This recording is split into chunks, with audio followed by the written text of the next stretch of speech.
자, 오늘 이제 핵심 키워드는 인내입니다. 인내를 온전히 이루라라는 제목으로 말씀을 전하도록 하겠습니다. 인내. 자, 우리가 인내 많이 듣죠. 참을인 자 세 번을 쓰면 어떻게 된다. 그렇죠?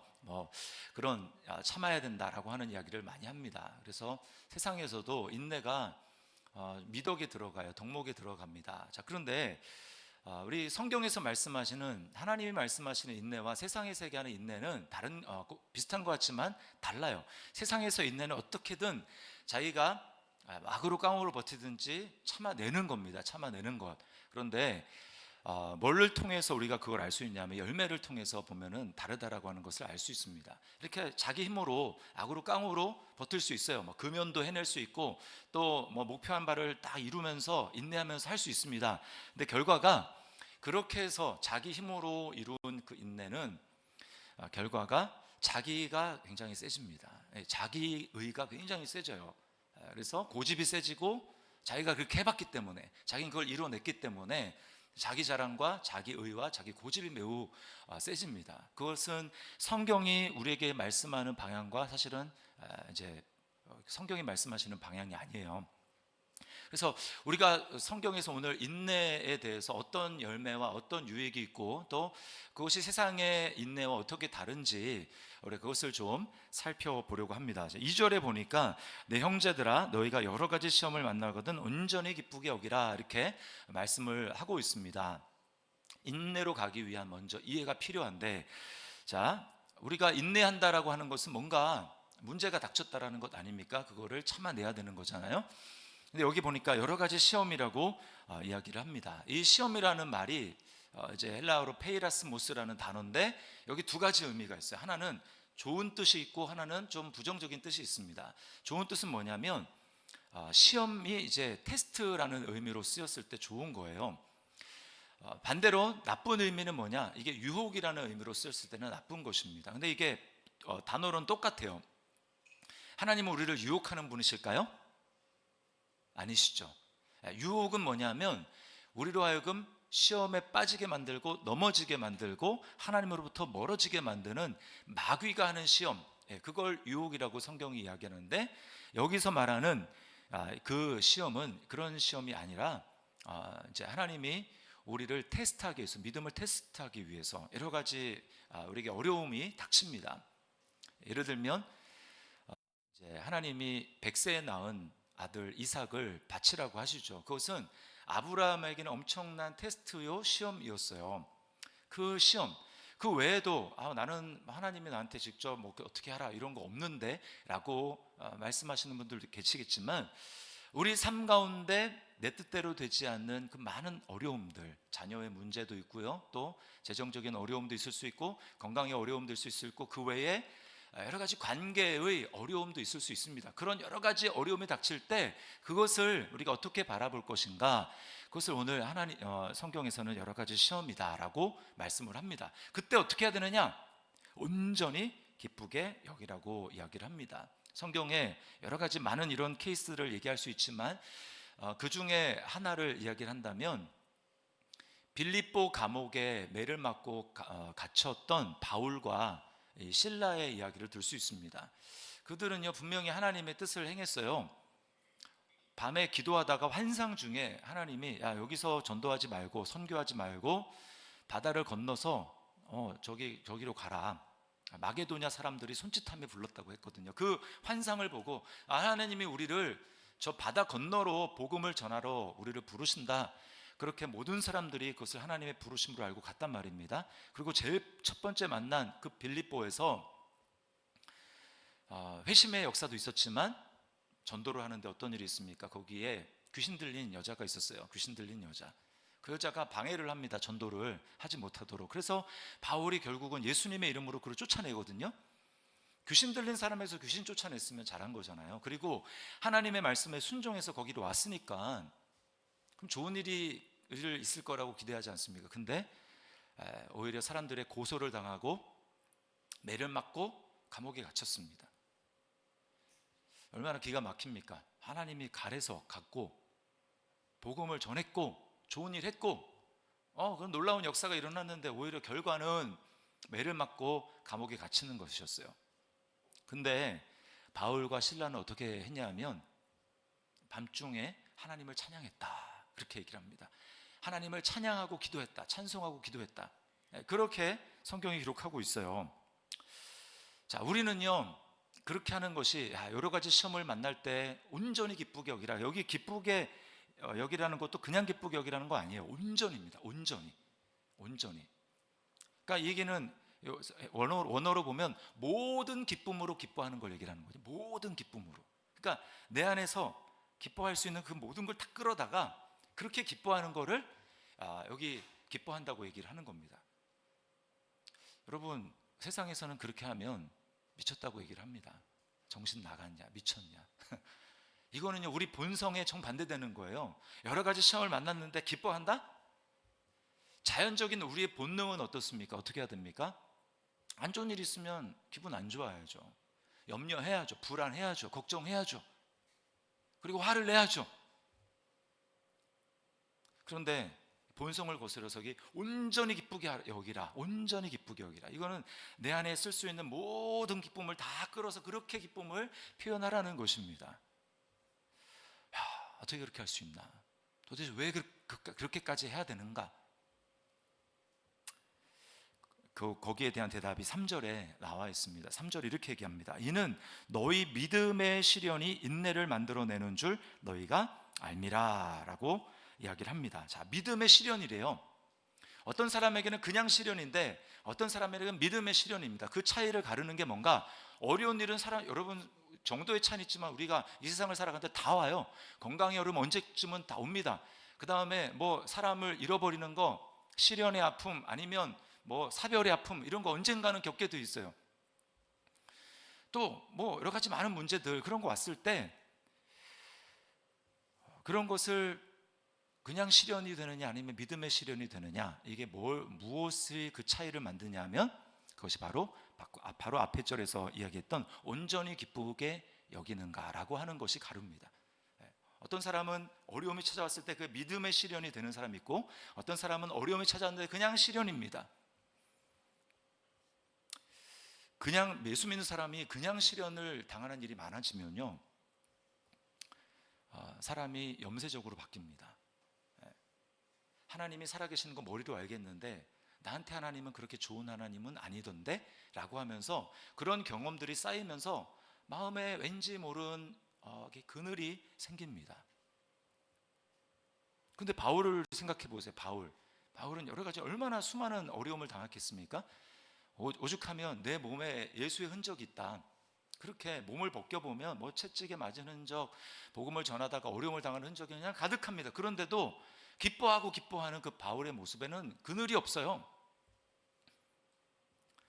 그래서 우리는 꼭 이 믿음의 시련이 돼야 됩니다. 예수 믿는 사람들에게는 그냥 시련이 있으면 안 되고, 어떠한 어려움이 다가오더라도 그게 믿음의 시련으로 바꾸어져야 합니다. 아멘이십니까? 네, 아멘이에요.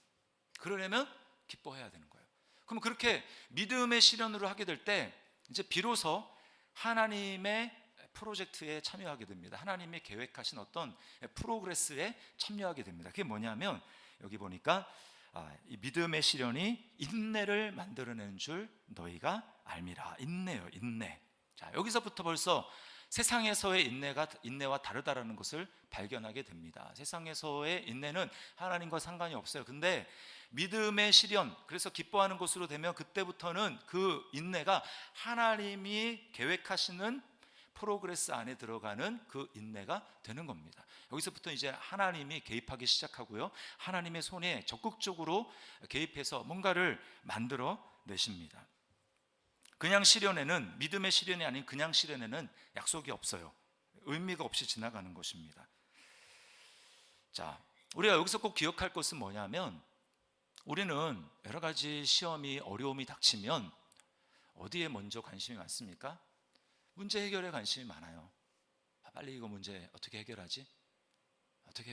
어떻게 이거 막지? 어떻게 이거 빨리 지나가도록 하지? 여기에 우리의 모든 관심이 있습니다. 상담하고 또 여기저기 뭐 사람들 물어보고 이렇게 하는 이유는 그거 문제를 해결하기 위해서요. 근데 여러분, 믿음의 시련이 인내를 만들어낸다고 할 때는 그 하나님의 초점은 어디 있다라는 걸 얘기하는 거냐면, 문제 해결은 둘째 문제, 하나님은 먼저 나에게 관심이 있다라는 것입니다. 내가 바뀌는데 관심이 있다라는 거예요. 우리는 이거를 꼭 놓칠 때가 참 많습니다. 저도 그래요.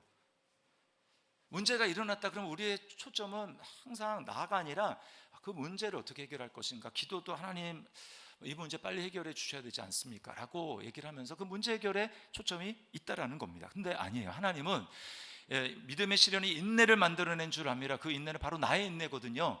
하나님은 나에게 관심을 기울이시면서, 아니다, 나의 관심은 너를 내가 원하는 모습으로 빚어가고 만들어가는 것에 있다라고 이야기를 하는 것입니다. 그럼 문제 해결은 안 되나요? 아닙니다. 문제 해결은 우선순위에서 밀릴 뿐이지 하나님은 문제 해결도 멋지게 해주시는 거예요.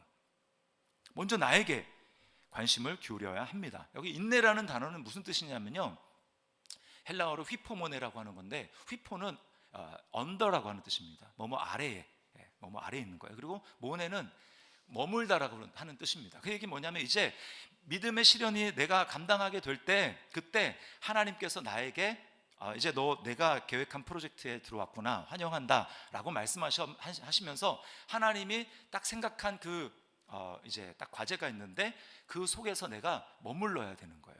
머물러야 됩니다. 일정 기간이 있습니다. 하나님이 생각하는 기간. 이번 시험은 너에게 내가 몇 개월 또는 몇 주 내가 너에게 계획하고 있다. 강도는 이 정도다. 하나님이 계획이 있습니다. 그러면 어쨌거나 그 안에 머물러야 됩니다.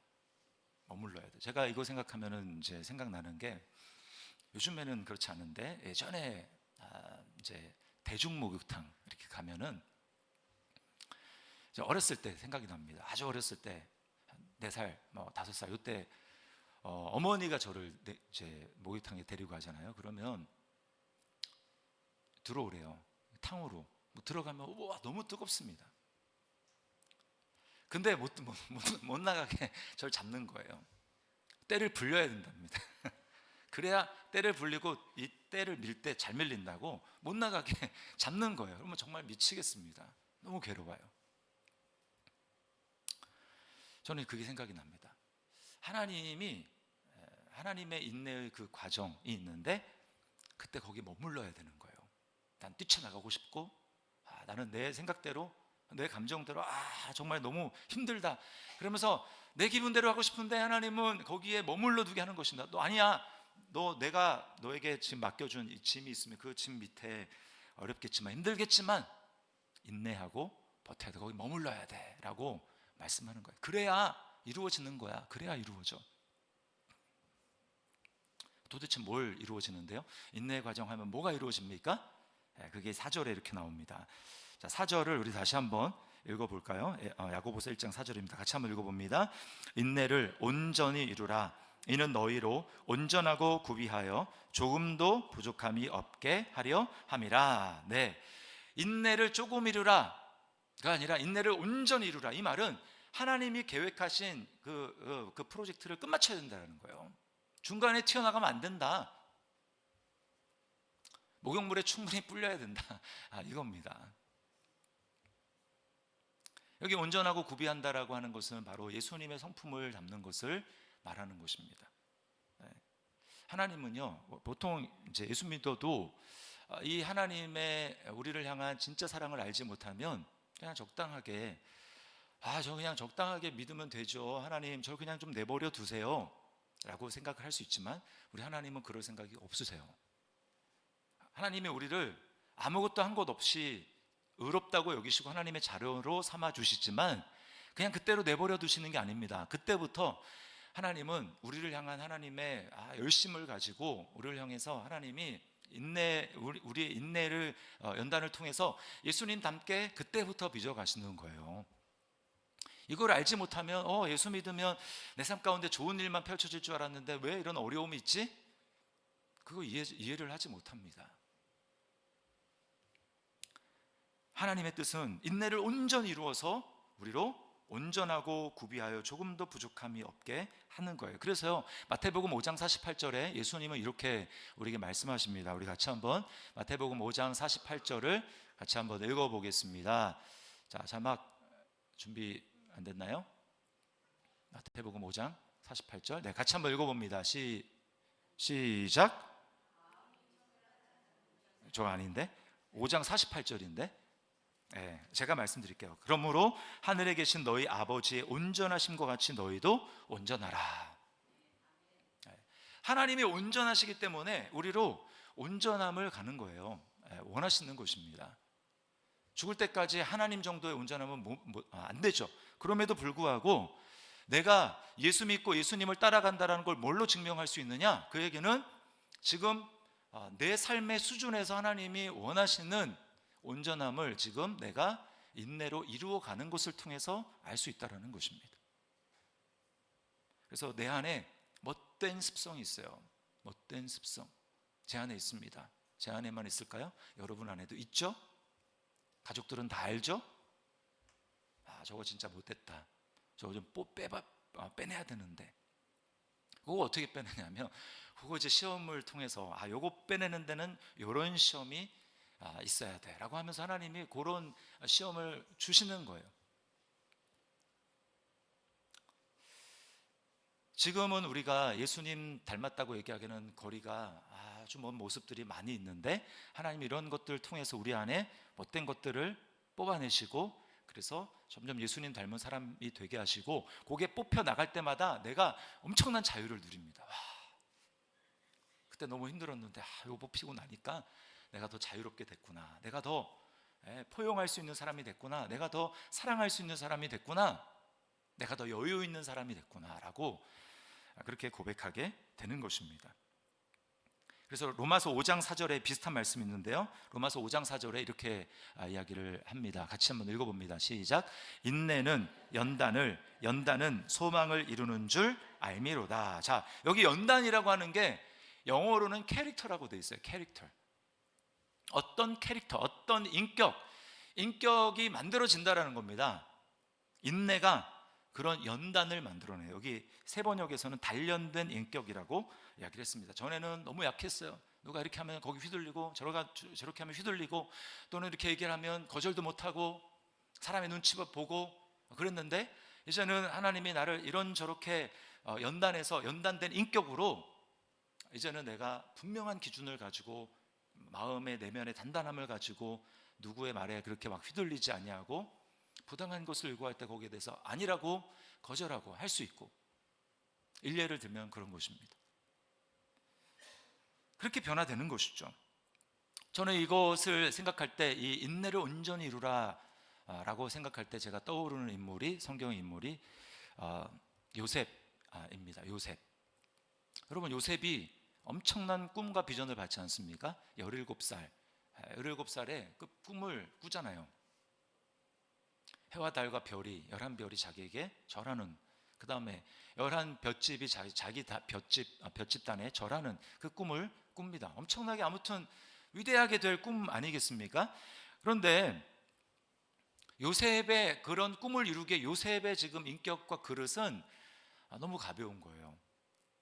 요셉의 형제들, 이제 요셉의 엄마까지 해가지고 이제 족보가 굉장히 좀 꼬였는데, 네 명의 엄마들이라고 해요. 엄마들도 아니죠.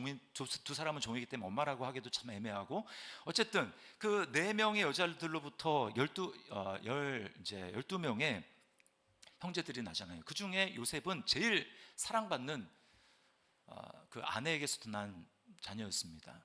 그러니까 아버지 야곱이 요셉을 엄청나게 편애했잖아요. 그리고 형제들이 뭔가 이렇게 일하러 나가면 요셉은 일하러 나가지 않았습니다. 안 와도 되었습니다. 그리고 나가가지고 형들이 놀고 있으면 그걸 가지고 아버지에게다가 일러 바치는 거예요. 그러니까 형제들이 요셉만 있으면 말을 하다가도 혹시나 이제 아버지에게 이렇게 좋지 않은 이야기를 할까봐 딱 요셉이 오면은 말하지 않고. 우리 가운데도 그런 사람 혹시 있습니까? 자기들끼리 막 얘기하다 어떤 사람 딱 오면 얘기를 눈치를 하면서 얘기하지 않는 왕따죠. 어떻게 보면 왕따. 그래서 요셉이, 형제들이 뭐라고 하냐면 요셉 때문에 편안하게 말할 수 없었더라 라고 이야기를 합니다. 그게 요셉의 모습이었어요. 그래서 하나님이 이제 그때부터 어떻게 합니까? 요셉을 그 꿈과 비전에 맞는 인격으로 하나님이 빚어가시는 거예요. 이제 시험이 닥쳐옵니다. 어떤 시험이 닥쳐옵니까? 자기가 자초한 거이기도 하지만 형들에게 인신매매 달려가지고 팔려서 이집트로 팔리게 됩니다. 종으로 팔려갑니다. 그리고 이제 거기서 종살이를 합니다. 근데 거기서도요, 요셉은 신실하게, 기뻐했다까지 얘기할 수는 없겠지만 거기서 하나님 앞에 신실하게 행동했어요. 하나님 앞에서. 그래서 하나님이 뭐라고 하냐면, 하나님이 요셉과 함께 계심으로 요셉이 형통했다, 이렇게 이야기를 하고 있습니다. 하나님을 의식하며 거기서도 요셉이 최선을 다했어요. 뭔가 있겠지, 뭔가 하나님의 계획하신 뭔가가 있겠지, 난 잘 모르지만. 그리고 요셉이 거기서 최선을 다한 것입니다. 그리고 근데 또 누명을 썼네요. 주인의 아내를 겁탈하게 하려고 했다라는 누명을 쓰고 어떻게 됩니까? 이제는 왕의 죄수들이 있는 그 감옥에 들어가게 됩니다. 거기서도 최선을 다했어요. 여러분, 자기 자신에게 매몰된 사람은 전혀 다른 사람을 살펴볼 수 있는 힘이 없습니다. 자기 문제가 급한 사람은 딴 사람을 살펴보지 못해. 근데 요셉은 감옥에 들어갔는데 거기서도 최선을 다합니다. 그 증거가 어디 있냐면 사람들을 살피는 거예요. 그래서 바로에게 죄를 짓고 들어온 그 바로의 장관들, 떡 맡은 또 술 맡은 그 관원들의 낯빛을 살핍니다.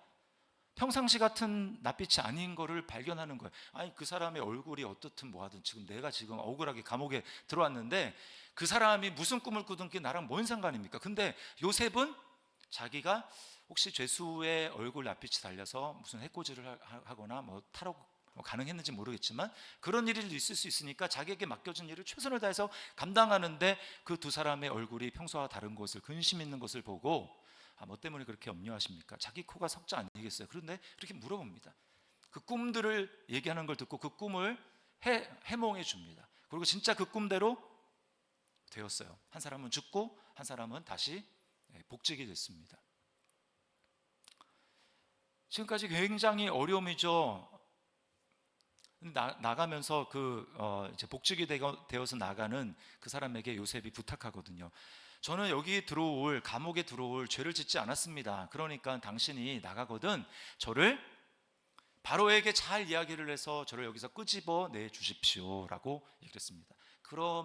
그러겠다고 철석같이 약속을 하고 나갔는데 잊어버린 거죠. 요셉을 꺼내주지 않습니다. 그렇게 해서 요셉은 그 감옥 속에서 2년을 더 있었어요. 야, 어떻게 사람이 그럴 수가 있냐 하면서 여러분 원망하고 그 사람에 대해서 이를 갈고 그럴 수 있지 않습니까? 그런데 요셉은 그렇게 하지 않았습니다. 2년 후에 드디어 어떤 일이 있습니까? 바로가 이제 꿈을 꾸는 거예요. 여러분, 우리가 막 자기의 분노를 내고 자기 성질대로 막 하면서 어떻게 하나님 살아계시면 이럴 수가 있습니까? 내가 도대체 뭘 그렇게 잘못했습니까? 라고 이야기를 하면서 막 했다면, 그리고 만약에 술 맡은 관원이 복직이 될 때 요셉을 진짜 바로 기억해가지고 거기서 끄집어 내주었다면 요셉은 총리가 되는 게 아니라 아마 지방 말단 공무원 정도에 머물렀을 것입니다. 왜냐하면 그때는 바로가 꿈을 꾸지 않았기 때문에. 그러니까 하나님, 인간의 측면에서 봤을 때는 도대체 왜 언제까지 이런 이야기가 있지만 하나님의 시각에 봤을 때는 그게 정확한 하나님의 타이밍이었던 거예요. 미안하지만, 너 힘들겠지만 너 2년 더 버텨야 된다. 그러자 그렇게 해서 나오게 된 요셉은 이전과는 다른 사람이었습니다. 여기 인내를 온전히 이루라. 이는 너희로 온전하고 구비하여 조금도 부족함이 없게 하려 합니다. 그렇게 돼서 나온 요셉은 나중에 형들에게 어떤 이야기를 합니까? 형들이 너무 무서워했어요.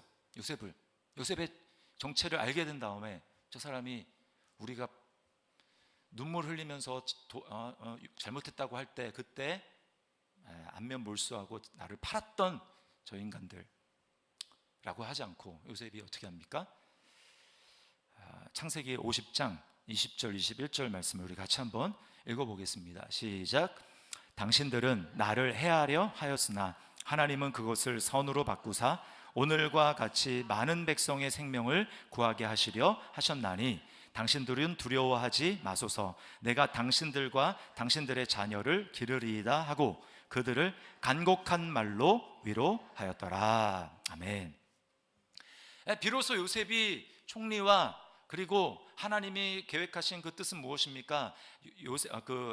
야곱의 12아들들이 이스라엘의 민족의 조상들이 되는 것이거든요. 그러면 그들이 좀 다른 인격이 돼야 돼요.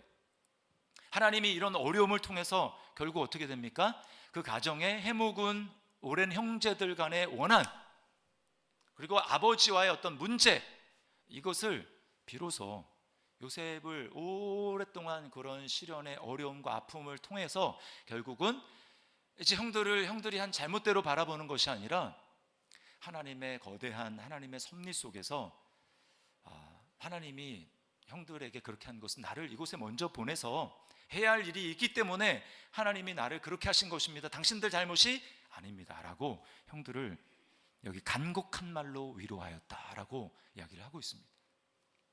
여러분, 그래서 야곱의 가정이 완전히 회복이 되는 거예요. 안 그러면 서로 죽이는, 원한을 갚는 그런 것으로 하나님은 분명히 이스라엘의 민족의 조상들로 한 사람 한 사람들을 세우기를 원하시는데 그냥 있으면 안 되니까 요셉이라는 한 사람의 그런 것을 통해서 결국은 모두를 변화시키는 하나님의 놀라운 섭리로 이루어 주셨던 것입니다. 단지 그냥 그 흉년을 넘기기 위해서만 그렇게 하신 것이 아니었어요. 여러분, 저는 이제 종종 우리 성도들을 바라보면서 그런 생각을 합니다. 저 가정에 저런 문제는 우리 성도님이 좀 믿음으로 잘 인내해서 버텨내야 끊어질 텐데, 제가 하나님 앞에서 기도하면서 두려웠던 것도 그것입니다. 우리 부모님으로부터 물려오는 좋지 않은 그런 습관들 자기가 알지 않습니까? 그것 때문에 어려운 우리 가정의 지금 현재의 모습들, 하나님은 그것을 끊어내기를 원하는 거예요. 그래야 가정이 정말 예수님을 믿음으로 예수님 닮고 예수님이 왕으로 다스리시는 그런 점점점 하나님의 평화가 다스리시는 그런 가정이 될 수 있으니까, 천국이 될 수 있으니까 하나님은 그걸 원하신단 말입니다. 그런데 안 돼. 왜 안 됩니까? 부모님으로부터 내려오는 아주 나에게 나약한 모습, 때로는 악한 모습, 그러한 것이 가정이 더 믿음으로 하나 되고 더 사랑하고 평화를 이루어내는데 방해가 된단 말입니다. 그거 해결해야 되는데, 근데 그것을 자꾸 환경 탓하고 너 누구 때문이라고 얘기를 하고 이것만 없었으면 저것만 없었으면 탓을 하면서 하나님 앞에 온전히 기쁘게 여기지 못하는, 감사하지 못하는 그 모습을 볼 때 참 안타까운 거예요. 저 가정에 지금 저 문제를 가지고 하나님 앞에 감사하면서 믿음으로 지금 하나님이 지금 예비하신 그 인내 과정을 잘 통과해야 될 텐데, 그래야 저 문제를 통과하고 저 문제가 가정에서 끊어질 텐데, 근데 자꾸 환경 탓, 그건 네 탓라고 얘기하면서 전혀 하나님의 손길을 알아채지 못하는 모습을 볼 때 참 안타까운, 목사로서 안타까운 것이 있습니다. 여러분, 하나님이 우리로 하여금 이런 인내의 과정들을 허락하시는데 내가 과연 잘할 수 있을까 이런 생각 드시죠? 그런데 우리가 잘 그것을 감당할 수 있는 이유는 뭐냐 하면, 그것은 바로 우리 앞서 그 인내를 이미 십자가로 통과하시고 승리하신 예수 그리스도가 계시기 때문입니다. 예수님이 먼저 그 길을 가셨고 승리하셨어요. 그래서 히브리서 12장 2절에 이렇게 말씀합니다. 믿음의 주요 또 온전하게 하시는 이인 예수를 바라보자. 그는 그 앞에 있는 기쁨을 위하여 십자가를 참으사 부끄러움을 개의치 아니하시더니 하나님 보좌 우편에 앉으셨느니라. 아멘. 그 앞에 있는 기쁨을 위하여 십자가를 참으사, 여기 참았다라고 하는 말이 오늘 본문에 인내라고 하는 말과 똑같은 단어입니다. 주님이 십자가를 참으셔서 승리하셨어요. 그리고 그 승리하신 예수 그리스도가 성령으로 우리 안에 지금 함께 하시는 줄 믿습니다. 주님이 승리하셨기 때문에 우리도 승리할 수 있는 거예요. 내가 세상을 이기었노라 라고 말씀하신 주님이 우리 안에 계시기 때문에, 여러분, 우리 앞에 있는 여러 가지 크고 작은 시험이 다가올 때 우리는 우리 혼자 힘으로 하는 것이 아니라 세상을 이기신, 죄를 이기신, 사망을 이기신 예수 그리스도, 마귀를 이기신 그 예수 그리스도의 능력으로 우리는 믿음으로 우리가 이겨낼 수 있는 줄 믿습니다. 오늘 이 말씀을 기억하면서 여러분 어떤 시험이 있으십니까? 자녀의 문제가 있으시고 또 재정적인 어려움이 있으시고 건강의 어려움이 있고 관계의 어려움이 있고 여러 가지 시험 다 있습니다. 없는 사람 없습니다. 그 시험 어떻게 대하시겠습니까? 어떻게 그것을 믿음의 시련으로 만드시겠습니까? 오늘 온전히 기쁘게 여기라 라고 말씀하시는 주님 앞에 오늘 믿음으로 온전히 제가 기쁘게 여기겠습니다, 그렇게 결단하며 나아가는 우리 저와 여러분의 삶이 될 수 있기를 주님의 이름으로 축원합니다.